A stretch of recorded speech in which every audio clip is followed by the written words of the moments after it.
नांदेड़ शहरी हदूद में जराये में काफ़ी इजाफा हो गया है। बिलखुसूस फायरिंग के वाक़यात दिन ब दिन आम होते जा रहे हैं। हालिया 2 सालों में नांदेड़ शहर में फायरिंग की कई वारदातें रोनुमा हो चुकी है, जिसमें मुलजिमीन की गिरफ्तारी भी अमल में आई है।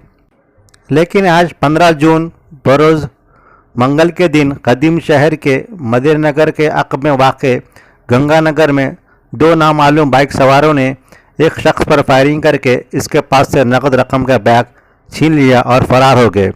इस मामले में इतवारा पुलिस स्टेशन में नामालूम लुटेरों के खिलाफ मुकदमा भी दर्ज किया गया है।